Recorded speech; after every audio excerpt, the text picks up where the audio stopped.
Hey everyone, so it's Hearth and welcome back to my channel. So on today's video we're going to be doing the October Q&A.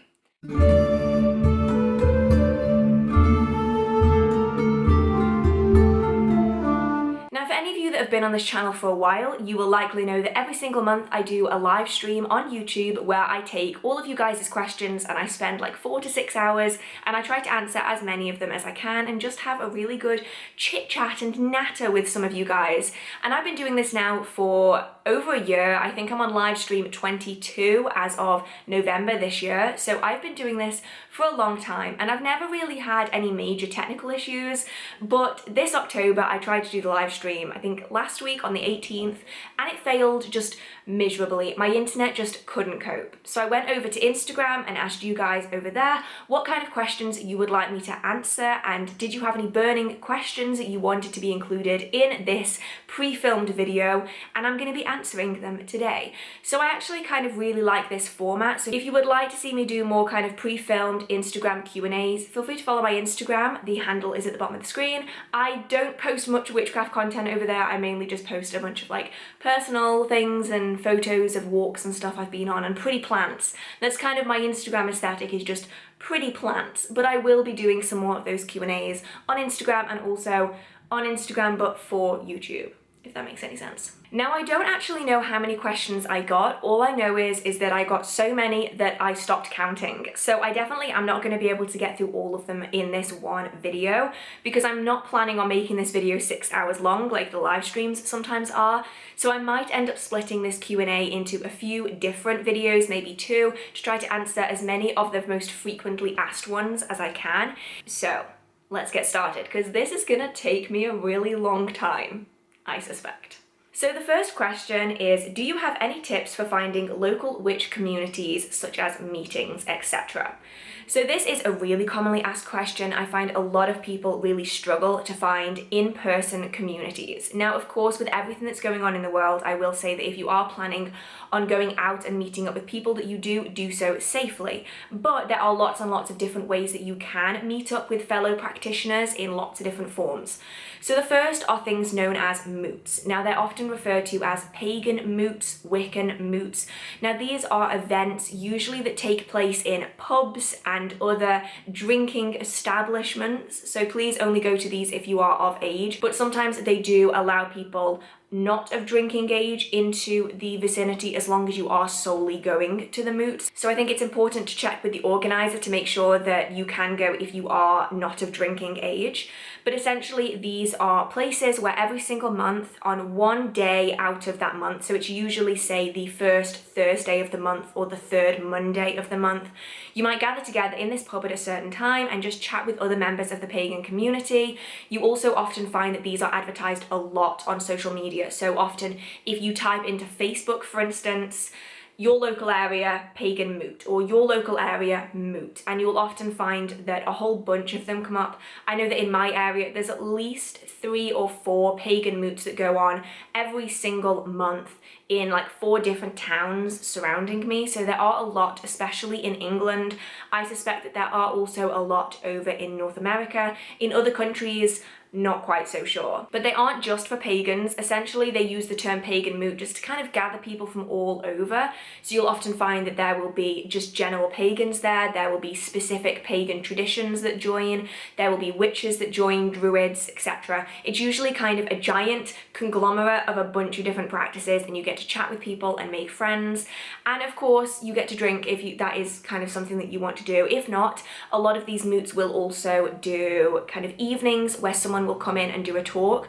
So I've been to a bunch of moots where they will have someone come in and talk about Norse deities or traditional witchcraft, and they kind of have every month they have someone there that comes and does a talk so that they can kind of share a little bit of extra knowledge with the group. So that's a really, really good option. Another option are MBS shows. Now, unfortunately, especially in the UK at the moment, MBS shows are not going ahead currently, but when they do start going ahead again, they can be a really great way to meet people, meet like-minded people, make friends, find out about covens as well. Mind, body and spirit shows, especially if they are more witchcraft orientated like the ones I attend, attend. You'll often find that whole covens of people will come to them and they will interact with each other. They'll go to talks, they'll sit and chat over food, they'll interact with stall holders, and just chatting with people within the community is a really great way to find out about events that are going to happen, moots that are happening, covens that are accepting members. I know that just talking to other stall holders at the event, I found out about retreats, so like camping retreats for witches and pagans to study and learn. I found out about goddess meetings where groups of women come together to learn priestessing. I have just met so many amazing people, so MBS shows are a wonderful way of doing it. Another good place is online communities. So I have a Discord server, the link is in the description box, where it's just a whole bunch of different witches and pagans coming together to chat and talk about magic. But there's not just mine. Lots of different YouTubers within the witchcraft community will have their own little groups that you can go and chat in. There's lots of online forums. There's so much out there. I know it can be a little tricky to find. But if you aren't sure or you don't use social media, what you can do is go into a local witchcraft or occult shop if there are any in your area. And often they will have a notice board that has any coven meetings, group meetings, moots, MBS shows, or you can talk to the people behind the counter and they'll often have a lot of knowledge about what is going on within your local area. So that was kind of a long explanation, but when it comes to kind of meetings and communities, there is so much out there. It's just a little tricky to find if you aren't used to kind of the whole witchcraft community and the way things are done. So next up, we have a really commonly asked question, and that is, do you have any tips for people who struggle with visualization? Now, I don't know the technical term for not being able to visualize. I see it a lot. I just never know how to pronounce it. So I'll put it at the bottom of the screen. A lot of people do really struggle with visualization. Now, if you are able to visualize but you struggle, it's very much worth practicing and training that ability. So I do have a guide video on a visualization technique that I will link up here for any of you that just struggle with visualization to kind of build up that ability. It is definitely something that comes with time, but some people aren't able to visualize at all. They can't see images in their mind's eye, and that is a completely different tactic. So the way I typically recommend people work around this is to talk your way through it. So rather than seeing it almost visually in your mind's eye, instead talk it through. So much like if you can't physically read a book, you might listen to an audiobook, you can still gain the same emotional response. You can still understand what's going on, even if you can't physically see what's going on. Similar is done when it comes to visualization. So if you can't see things in your mind's eye, instead talk yourself through the process. If you know that you want to manifest a house, you're working towards saving up the money and you want to find your dream property, instead of visualizing that property in your mind, instead you could have an image of that property printed out in front of you. You could have a layout if you plan on building it yourself, or you can talk your way through what you want to manifest, kind of verbally, whether that's outside, whether you're actually verbally speaking it, or whether that's using your inner voice to talk your way through it. And visualize that way, where you're building up layers of understanding of what it is you want to manifest, but instead of doing it via sight and via imagery, instead you're using it via words. And I think a lot of people definitely overlook this tactic. Not everyone is as visual as I am, for instance. I'm a very visual person. I like being able to have visual representations for things. I like being able to visualize. Not everyone works that way, so I think it's definitely worth trying out different techniques, and talking your way through it might be a really good way to go to kind of get that manifested result without having to visualize. So that's a really, really good question, because I get asked about that so much because it's a really, really common issue. So if you can't visualize, it's not that anything's wrong with you. It's not that you can't practice magic. It's just you have to go about things just a slightly different way. So next up we have, what are the best crystals to buy when you're starting out? Now, if you are set on buying crystals, I would recommend starting out with just one or two that are really, really multi-purpose. So often I will recommend clear quartz, because clear quartz has a really good vibration and you can also program it to manifest anything. So it is a crystal that in itself, it has amplification properties. So you can add a clear quartz into any kind of working and it will help to amplify the energies within that space. So quartz is a fantastic general crystal that you can use for any intention. So personally, I typically recommend clear quartz if you're going to buy a crystal or multiple crystals. It is a really, really great option. Now, if you are set on buying more than just clear quartz, because I know a lot of people do want to start growing their crystal collection, I would recommend crystals that are multi-purpose. So rather than buying very niche stones that only have maybe one intention or two, instead go for stones that have many. So clear quartz is wonderful. Tiger eye is great as well because it does associate with confidence, creativity, strength, protection. You can also go for things like green aventurine, which are good luck, good fortune, money, prosperity, abundance, amplification. Rose quartz because it's good for romantic love, platonic love, self-love. It's also good for just sweetening up situations, making them more positive, allowing people to see things in a more positive light. Obsidian is good as well because it's for cleansing and protection. And if you can go for snowflake obsidian, that's even better because it's for cleansing, protection, and purity. So there's lots and lots of different crystals out there. I would recommend trying to find ones that have multiple useful properties for you, so that instead of having 50 crystals to do 50 things, you have 5 crystals that do 50 things, and then try to find those crystals as ethically as you can. It's probably my best recommendation with that. But of course, as with everything, you don't need crystals to start with your magical practice. And if you do want crystals, you can just start out with a good piece of clear quartz. It's very, very cheap. It's pretty affordable really compared to a lot of crystals. You can buy a bigger crystal or multiple crystals and then use them within your magical practice in different ways. So that's typically how I would recommend, because when I started out, I bought way too many different crystals and I definitely shouldn't have, because even to this day, some of them I still don't use. So the next question is one that I got asked a lot as well, and it was also asked by one of my closest friends. So if you're watching this, thank you very much for your participation in this video. The question is, are psychedelics ever used in witchcraft, such as mushrooms, weed, that kind of thing? So I think it's important to obviously follow the rules within your local area. I don't want anyone getting in any kind of trouble for doing this when they shouldn't be doing it. But psychedelics can definitely be used within witchcraft. They don't have to be used within witchcraft though, I want to make that distinction. So they have been used especially for trance work for a really, really long time. There are historic records going back hundreds, if not thousands of years, of individuals using psychedelic materials in their spiritual practice, usually to incite trance and visions and that kind of thing. So we see it a lot in North America, we also see it in Europe, and it is also seen in European witchcraft tradition with the idea of flying ointment, which often contained poisonous herbs, psychedelic materials, which were used to bring about vision and the act of flight. Not physical flight, obviously, but spiritual flight. So to this day, people do still use these kind of materials in their magical and their spiritual practices. It is definitely something that can be used. Different people will use different things for different outcomes. I would say I personally have never used anything because it's not really my kind of thing, but I know that a lot of people do with great success. So I would say, please obviously take care. Don't do anything dangerous. Don't do anything that you really shouldn't be doing. And also don't ever put yourself in risk or in danger to enter a trance-like state.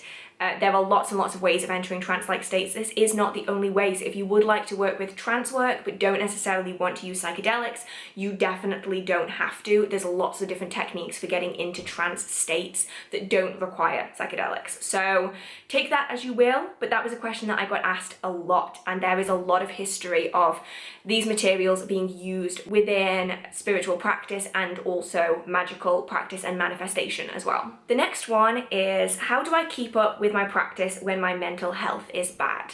Now, this is something that I think a lot of people really struggle with, especially in kind of the world that we live in. I think a lot of people are struggling now where maybe they weren't struggling quite the same before. So I personally am very open about my mental health struggles on this channel. I don't see the point in hiding it because there's nothing wrong with it. It's just something that happens. And I find that the best thing that you can do is to not push yourself. If you don't feel as though you're in the right place to be doing magical practice, don't feel as though you have to force yourself to do it. I find that a lot of people genuinely believe that in order to be a witch, they have to practice magical practice every single waking minute of the day, and that if they don't, then they're not a witch. And this definitely isn't the case. A witch is someone who studies and practices witchcraft to help manifest things within their life when they need them. And not everyone is going to need need to do spiritual or magical work every single day, every week, every month. I know I don't. There are some things though that you can do if you are struggling with your mental health and you do also want to be doing some kind of magical practice. And this doesn't only apply to mental health, this applies to physical health as well. If you are struggling, there are lots of small things that you can do day to day to really help add magic into your day-to-day life. So you can use sigils and symbols as charms and as magical symbols within day-to-day life. So this is often done by drawing it on the skin. I often find, especially if I'm having a bad day, drawing sigils on myself with an eyeliner pen and just charging it with energy is really, really helpful, just to kind of give me that boost of magical energy, magical intention without having to do a whole lot of stuff. You can also stir tea in the form of a sigil or a symbol, same with coffee, hot chocolate, water, whatever it is that you're drinking.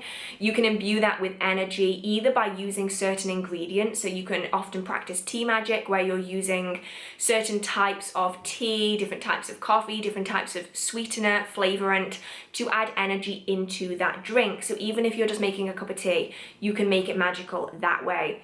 And you can stir sigils into them. You can put honey or syrup in the bottom in the shape of a sigil or a rune to help manifest things within your life that way. And then if you are drinking tea or coffee, you can also do tea leaf readings out of the dregs at the bottom of the teacup if that is something that you do want to do. You can also just practice color magic, so just wearing something that day that helps bring a little bit of color into your life to help manifest change that way. Meditations can be really good, especially if you are struggling with mental and physical health. Meditation can be really, really useful. And then the other thing that you can do is just sit, read, relax, listen to some pagan music, enter a trance-like state if you want to, do some force of will magic, or just read. Just read a book, whether that be an occult book or a standard book. I find that when I'm really, really struggling, just reading about magical practice is a great way of getting into that headspace again where I feel as though I can. Because I think when we're really struggling, it can be difficult to be actively present in spell work and ritual, and that is quite important to be actively present. But I find that I don't have to be actively present if I'm just reading about something. So I find that if I'm really struggling, I read instead and then I practice when I can, and that's kind of how I work around it. But of course, everyone is going to be different with that. So the next one is more of a personal question, I suppose. It is, what kind of magic do you use the most? So for me, I typically will use candle magic the most. It's typically the form of practice that I will enter into more often than not. Of course, I do other things. I swear I've said that in every single video and I always laugh. I often do cleanses, I will do kind of sachets or bag workings, but more often than not, if I am going to be attempting to manifest change, I will typically use candle spells. Now, if I'm working for protection, I will typically just put shields and wards up that don't use candles, that instead use physical anchoring objects like pentacles and metal nails, that kind of thing.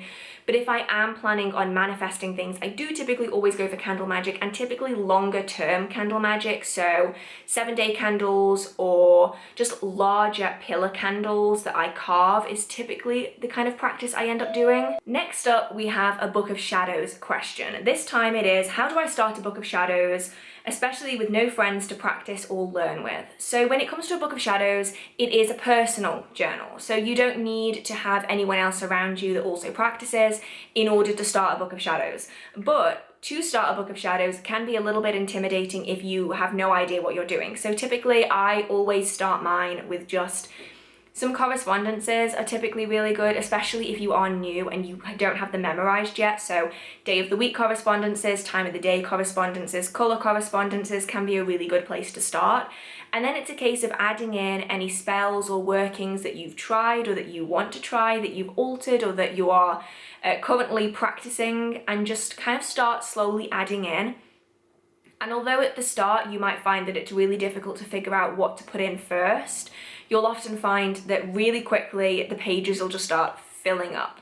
And because it is a personal journal, even if you did have other people around you, friends, relatives that were practicing, everyone's book is still going to be different than yours. So I think it's good just to kind of start with the things that you personally use, that you're drawn to within your magical practice, and then kind of expand out from there. Next up, we have a few interesting questions in here that I just had to add in.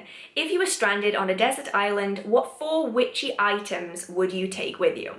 Well, honestly, if I was stranded on a desert island, I probably wouldn't take witchy items with me, but if I had to take some witchy items with me, let's see what I would take. I would take a crystal ball made of glass.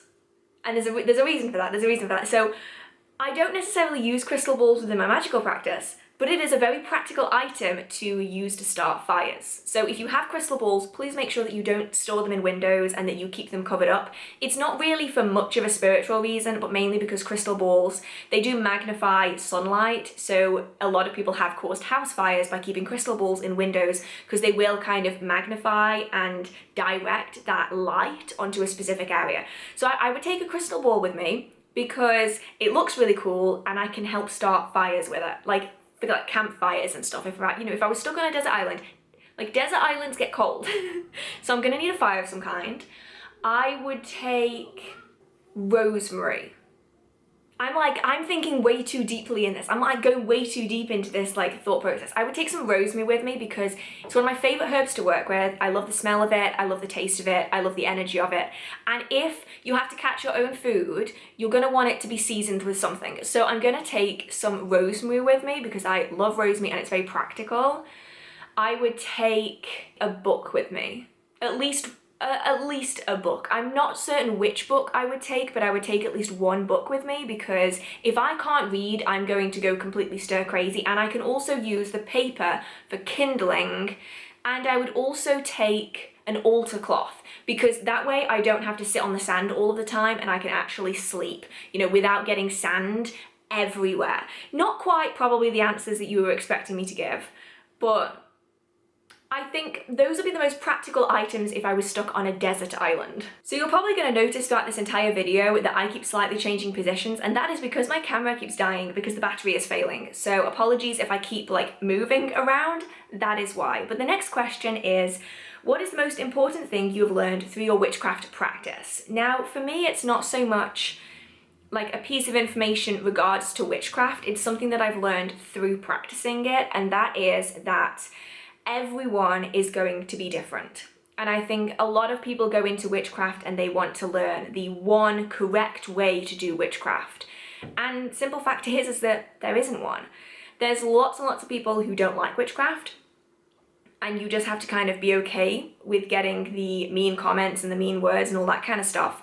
And there's also going to be a whole lot of people within the magical community that think that their way of practicing, whether that be a specific religion, whether that be a specific tradition, for instance, like Wicca, or a specific path like traditional witchcraft, they believe that their way is the only correct way to practice magic, and they will attempt to force everyone around them to do the same things. And I think it's really important to know that you are able to find what works best for you and that you don't have to conform to everyone else. And I think the biggest thing it's taught me is that you have to be able to stand by yourself. And so for me, I think the most important thing that it's taught me is that everyone is so unique, and so in order to practice witchcraft in a way that works for you, sometimes you have to do a lot of trial and error, and you have to figure out which paths you like for your magical practice and which ones that you don't. And I think it's the one thing was that when I was starting out, I thought that I would be practicing what I was practicing then for the entire time. But now I realize that it's an ever-evolving, ever-adapting practice, and for everyone it's going to change. So don't be too rigid in what you're doing at the very start, because guaranteed in 5 years, 8 years, you are going to be practicing something completely different than you were at the very start, and that is completely fine too. So next we have a spell question. This is, I was wondering if it was okay to do spells on others as a beginner. So the debate on whether or not a magical practitioner should undertake spell work on another person is kind of a whole different thing. It really depends on the person. Some people choose to get the consent of the person they're doing the workings on first. Some people will want that person to be in the spell work and ritual with them while they're doing it. Other people will just do spell work and ritual because they feel as though they should. Whether or not you should do spells on other people as a beginner is kind of a whole different topic, because it very much depends on how well you feel your magical practice is progressing. Do you feel ready to start doing spell work and ritual on other people? Do you feel as though it's going to manifest? Have you had success within your own magical practice for yourself? There's a lot of variables there, and I'd say it's completely fine as long as you feel comfortable to do so, and as though you feel you're in a position where that is going to work out well for you. Now, some people will say that doing spell work on other people is more likely to have negative repercussions because you're targeting an individual that's going to have guides and spirits around them, as well as their own energy. So it could be worth, rather than trying to do a spell on another person, instead to try to influence aspects of their life around them rather than them themselves. So that is another option there. So this is a really kind of interesting question. How long on average does it take you to read a book? Do you read for fun or as a discipline? So for me, when it comes to reading witchcraft books, I have two different classifications of books. I have books for myself that I will just kind of casually read over months and months and months. You know, there are some books that take me like 2-3 years to finish, and I'm just like slowly chipping away at them, and I just read those just because I want to read them and learn from them. And they tend to be a little bit on the back burner because I tend to put my work first. And then I have other books that I read for the YouTube channel, that I read as important research material for videos that I want to reread again sometimes. And then the read time for a book varies. Some books I can read in a few hours depending on the number of pages. Some books it will take me weeks. And for me, the defining factor isn't so much the number of pages necessarily or how complicated the book is. It really is how much I enjoy it. I find that if I actually find pleasure reading a book, and if I enjoy the way it's been written, and if I enjoy the information in it, I can read a book in a few days sometimes, and that's even with the kind of dyslexia time added in there. But if it's a book that I can't stand the author, I hate the way it's written, I hate all of the phrasing and the descriptions because it's just not entirely accurate, it will take me literally years to finish that book because it's like pulling teeth, and I just hate reading it that badly. And usually those books I do give up on. There are a few books in my collection that I hate so much that I have just never been able to finish reading them. If you're using salt to cleanse, can you reuse the salt or throw it away? So typically when it comes to cleansing with salt, I will use it for maybe a month, depending on what I'm personally cleansing. If it's rooms, I'll typically use it for a month or two. If it's items, same again. I'll just use it for different things until the energy of the salt feels kind of clogged up a little bit, and then I won't throw it away because salt is exceptionally damaging to the environment if it ends up in landfill and all that kind of stuff. What I will do instead is I will dissolve it and then I will pour it away, so that way it isn't going onto the earth and it isn't destroying the soil and that kind of thing. So you can definitely reuse it for a period of time, but just like with crystals and other magical tools, you're gonna have to check that the energy isn't too clogged up. Otherwise you will have to kind of replace it with something else. Otherwise it doesn't do its job anymore. So you can keep using salt to cleanse, but if the salt is already full up of that excess energy, it's not going to be able to do its job anymore. And then the last question I'm going to be answering today is probably the most hard-hitting of all of them, and that is, how does one battle feeling like a failure in witchcraft? So this is really, really common. A lot of people will refer to it as imposter syndrome, where you feel as though you don't belong within that community because you aren't good enough to fit in. And we all feel like that. I think everyone in the community has felt like that. I feel like that sometimes, I mean, especially with everything that's going on in the world, I kind of feel like that right now because I've not got my finger on the pulse. I'm not reading enough books, I'm not practicing enough, but we don't need to. And I think it's important that when it comes to feeling like a failure in witchcraft, a lot of the times it's kind of your own mind psyching yourself out of it. And it's good to remember that every witch practices in a different way. Some witches practice really, really frequently. Some people only practice when they absolutely need to. A lot of spell work might not manifest because it's not meant to manifest. Sometimes we don't feel like reading, and sometimes we go into a slump for weeks, months on end, and then we come back out of it again and we dive back into our magical practice. I think when it comes to feeling like a failure, it's important to remember that there is no real such thing as being a failure in the witchcraft community. We are all following our own individual paths, and every single person is going to experience this same feeling at some point in their magical practice, often multiple times in their magical practice. It definitely is something that comes and goes for absolutely everyone, and it's really important, I think, to not beat yourself up over it, because that is only going to hinder your practice even more. Instead, I think it's just a case of taking the highs with the lows and just trying to find your own peace within it, because for everyone that's going to come from a different route, but you are valid in your magical practice, even if you might not feel so at this very moment in time. So I am going to be splitting this Q&A up into two, because I had a lot more questions than I thought I was going to get, surprisingly. So thank you guys so much for all of your questions over on Instagram.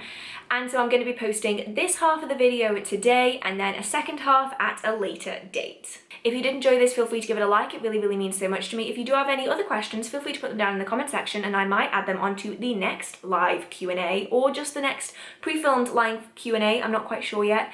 I do try to do live Q&As on YouTube every single month, but obviously at the moment, with everything that's going on, my internet is kind of going a bit nuts right now. So I hope you guys are all staying safe. I hope you are having a marvelous, magical day. Big thank you to all of my Patreon supporters. You guys will have your own live stream separately at some point this month, so keep an eye on the Patreon page. And I hope you guys are all having a marvelous, magical day, and I will see you in the next video. Bye!